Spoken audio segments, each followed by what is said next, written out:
जय महाराष्ट्र. नमस्कार, मी पत्रकार सचिन सुभाषणे जुचंद्र. आज एक महत्त्वाचा मुद्दा मी उपस्थित करीत आहे. जरा लक्षपूर्वक आणि संपूर्ण ऐका, अजिबात स्किप करू नका.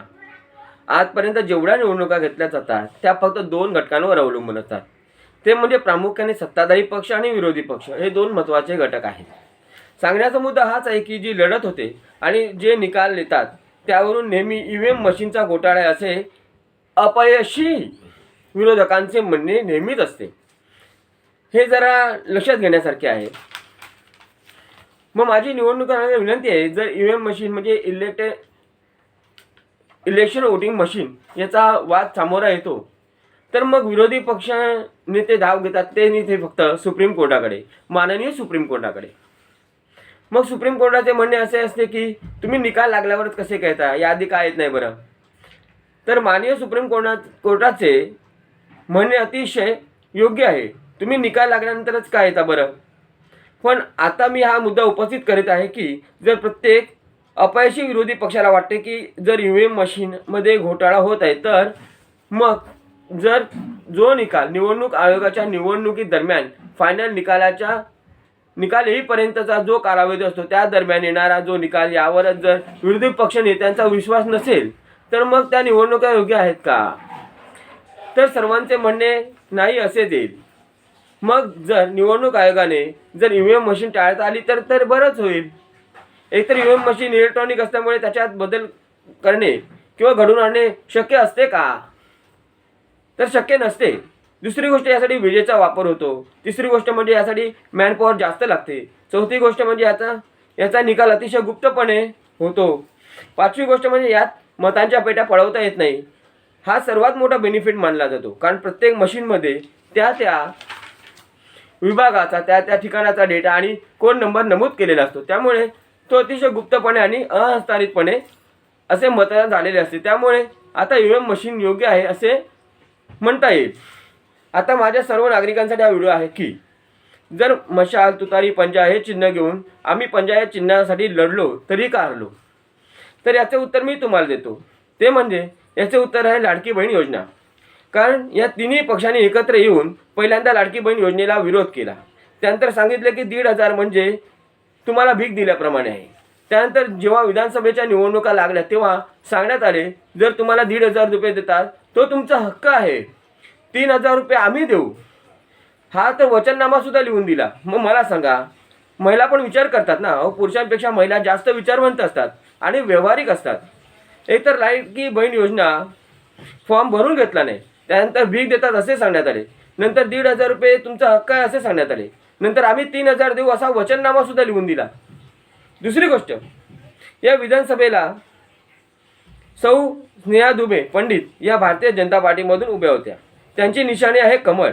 मग त्यांच्या बाजूने मराठा तसेच उत्तर भारतीय आणि बिहारी लोकांची मते गेली, म्हणजे हिंदू समाजाची मते कमळ या चिन्हाला गेली. आता मला सांगा, या वसई नायगाव या पट्ट्यात उत्तर भारतीय आणि बिहारी ही जनसंख्या जास्त प्रमाणात आहे. म्हणजे एकूण काय तर आपण म्हणू शकतो की उत्तर प्रदेश आणि बिहार राज्य जणू येथे प्रस्थापित झालेले आहे. मग हे परप्रांतीय इतक्या मोठ्या प्रमाणात मोठ्या संख्येने माझ्या महाराष्ट्रात येऊन राहिले आहे, तर मग मराठी माणसाचं आणि माझ्या आगरी कोळी आदिवासी बांधवांचं अस्तित्व कुठे आहे. संपूर्ण परप्रांतीय येथे आले आहेत ना.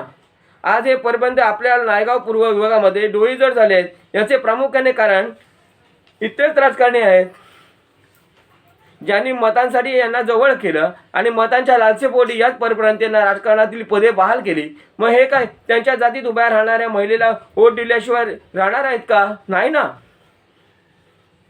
हे 75% आहेत परप्रांतीय. मग यामध्ये फायदा झाला तो कमळ या चिन्हावर उभ्या असलेल्या सौ स्नेहा दुबे याचा. कारण स्नेहा दुबे या विवेक पंडित या माजी आमदारांच्या कन्या आहेत. मग माजी आमदारांच्या कन्या हा एक प्लस पॉईंट त्यांच्याकडे होता. आणि माजी आमदार विवेक पंडित यांनी मोठ्या प्रमाणात आदिवासी पाड्यामध्ये जाऊन तेथील नागरिकांची मदत केली. त्यामुळे आज निदर्शनास ते आलेलं आहे. आणि आपण आता पंजा या चिन्हाच्या बाबतीत माजी आमदार माननीय श्री विजय पाटील यांच्याविषयी बोलू. माजी आमदार विजय पाटील हे एक दानशूर व्यक्तिमत्व. कधी त्यांच्याकडे कोणी याच्या गेला तरी तो रिकाम्या हाताने परतलेला नाही अशी त्यांची खाती आहे. प्रत्येक मदत त्यांनी सरळ हाताने केली, कोणताही स्वार्थबुद्धी मनात न ठेवता. आणि विजय पाटील हे समाजासाठी एक आदर्श व्यक्ती आहेत. कोणताही पक्षपात, जातीभेद, धर्म त्यांनी कधीच मनात न बाळगता आणि मानलाही नाही आणि विचार केलाही नाही. आपल्या सर्व वसई तसेच नायगाव विभागात क्रिकेट मॅचसाठी विजय पाटील देणगी देणारे उत्तम मानले जातात. मॅचचे स्पॉन्सर म्हणून विजय पाटील हे नाव अभिमानाने आणि आदराने उच्चारले जाते. अशा माणसासाठी, आगरी माणसासाठी म्हणून मी विजय पाटील यांचा प्रचार करत होतो. त्यांच्यासाठी मतदार म्हणून प्रामुख्याने मुस्लिम व ख्रिस्ती बांधव हा मतदारसंघ मोठ्या प्रमाणात होता आणि आहेच. आता तिसरी म्हणजे बहुजन विकास आघाडी, ज्यांची सत्ता म्हणजे माननीय आमदार हितेंद्र ठाकूर यांचा बालेकिल्ला म्हणून ओळखला जातो. वसई, विरार आणि नालासोपारा येथे 36 वर्ष राज्य करण्याचा मान त्यांच्या शिरपेचात रोवला जातो. वसईमधून आमदार हितेंद्र ठाकूर यांनी एकट्याने लढत दिली, ती म्हणजे माननीय आमदार हितेंद्र ठाकूर यांचा पराभव होण्यासाठी, परिवर्तन घडवून आणण्यासाठी हितेंद्र ठाकूर शिटी विरुद्ध पक्ष पहा कोणते मशाल, तुतारी, पंजा, धनुष्यबाण, घड्याळ, कमळ आणि इतर जण पण त्यांचा पराभव झाला, पण ते हरले नाहीत. उद्या जोमाने ते उभे सुद्धा राहतील. जो खरोखर इतक्या जणांच्या वादळाला एकट्याने सामोरा जातो तो खरोखर मान लढवाया असतो. आणि कोणी माझ्या बरोबर, माझ्या आगरी कोळी आदिवासी या भूमिपुत्रांच्या हितासाठी जो कार्य करेल तो माझा. कारण मी या जुचंद्र गावात राहतो, येथे खातो पिते, येथे सर्व माझेच आहेत. आगरी कोळी आदिवासी बांधव माझे शुभचिंतक आहेत. आणि जो माझ्या आगरी कोळी आदिवासी बांधवांना साथ देईल त्यांची मी काळजी घेईन आणि त्यांची काळजी घेईल तोच माझा. जय आगरी कोळी आदिवासी बांधव, जय जुचंद्रवासी, जय महाराष्ट्र. आणि महत्त्वाचे, रिक्षा चालक मालक संघटना जुचंद्र यांचा विजय असो. कारण माझ्यासाठी माझे रिक्षा चालक मालक संघटना जुचंद्र महत्त्वाचे आहेत. त्यांच्यामुळेच आज माझा जुचंद्र गाव आणि त्याचे गाव पण टिकून आहे. रिक्षा चालक मालक संघटना जुचंद्र यांचा विजय असो. जय महाराष्ट्र. आणि महत्त्वाचे, जर कुणाला परप्रांतीयांची उजरेगिरी करायची नसेल तर मग मला माझ्या आगरी कोळी आदिवासी बांधवांची साथ देण्यासाठी मला साथ करा. जय महाराष्ट्र. धन्यवाद. जर व्हिडिओ आवडला असेल तर लाईक, शेअर आणि सबस्क्राईब जरूर करा आणि कमेंट कोणी पाठवू नका. जय महाराष्ट्र.